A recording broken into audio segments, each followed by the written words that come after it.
വെള്ളാപ്പള്ളി നടേശൻ ഇന്ന് മലപ്പുറത്തെക്കുറിച്ച് നടത്തിയിട്ടുള്ള പരാമർശം അങ്ങേയറ്റം അപലപനീയമാണ്. മലപ്പുറത്തെ ആരും തന്നെ അംഗീകരിക്കാത്ത ഒരു പ്രസ്താവനയാണ് അദ്ദേഹത്തിന്റെ ഭാഗത്ത് നിന്നുണ്ടായിട്ടുള്ളത്.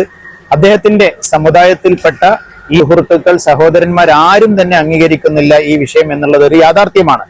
മലപ്പുറത്തെ ഈഴവ സമുദായത്തിൽപ്പെട്ടവരും മുസ്ലിം കമ്മ്യൂണിറ്റിയും ഒക്കെ വളരെ ഐക്യത്തോടും സാഹോദര്യത്തോടും കൂടിയാണ് ഇവിടെ ജീവിച്ചു വരുന്നത്. മാത്രവുമല്ല, ആഘോഷങ്ങളൊക്കെ തന്നെ ഹിന്ദുവും മുസൽമാനും എല്ലാവരും ക്രിസ്ത്യാനികളും ഒക്കെ തോളോട് തോളൊരുമിച്ച് ചേർന്നുകൊണ്ടാണ് ഇവിടുത്തെ ആഘോഷ പരിപാടികളെല്ലാം നടത്തുന്നത്. എല്ലാവരും ഇടകലർന്ന് ജീവിക്കുന്ന അതിമനോഹരമായ ഒരു പ്രദേശമാണ് മലപ്പുറം ജില്ല. ഇദ്ദേഹത്തിന്റെ ഈ വാക്കുകൾ ഓരോ മലപ്പുറത്തുകാരെയും വേദനിപ്പിച്ചിട്ടുണ്ട്.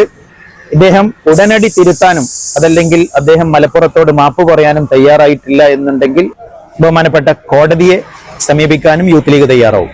21 ലക്ഷത്തോളം സന്തുഷ്ടരായ ഉപഭോക്താക്കളും 2 ലക്ഷത്തോളം തിമിര ശസ്ത്രക്രിയകളും പൂർത്തിയാക്കിയ മലബാറിലെ ഏക കണ്ണാശുപത്രി ആൻസലാമ ഹൈ ഹോസ്പിറ്റൽ റോഡ്, പെരിന്തൽമണ്ണ.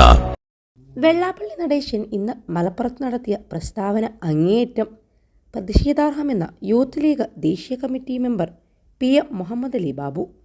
അദ്ദേഹത്തിൻ്റെ വാക്കുകൾ ഈഴവ സമുദായത്തിൽപ്പെട്ട ഒരു മലപ്പുറത്തുകാരനും അംഗീകരിക്കാവുന്നതല്ല. മലപ്പുറത്തെ ഓരോ ഈഴവ സമുദായത്തിൽപ്പെട്ടവരും മുസ്ലിം സമുദായത്തിൽപ്പെട്ടവരും വളരെയധികം സ്നേഹത്തോടെയും സാഹോദര്യത്തോടെയുമാണ് ജീവിച്ചു വരുന്നത്. RSSകാർ പോലും പറയാത്ത വാക്കുകളാണ് അദ്ദേഹത്തിൽ നിന്നുണ്ടായത്. വസ്തുതാ വിരുദ്ധമായ ഇത്തരം പ്രസ്താവന മലപ്പുറത്തെ ജനതയെ ഒന്നടങ്കം വേദനിപ്പിക്കുന്നതാണ്. പ്രസ്താവന പിൻവലിക്കണമെന്നും അല്ലാത്ത പക്ഷം അദ്ദേഹത്തിനെതിരെ നിയമ നടപടിയുമായി മുന്നോട്ടു പോകുമെന്നും ബാബു പറഞ്ഞു. വേദനിപ്പിച്ചിട്ടുണ്ട്. ഇദ്ദേഹം ഉടനടി തിരുത്താനും അതല്ലെങ്കിൽ അദ്ദേഹം മലപ്പുറത്തോട് മാപ്പ് പറയാനും തയ്യാറായിട്ടില്ല എന്നുണ്ടെങ്കിൽ ബഹുമാനപ്പെട്ട കോടതിയെ സമീപിക്കാനും യൂത്ത് ലീഗ് തയ്യാറാവും.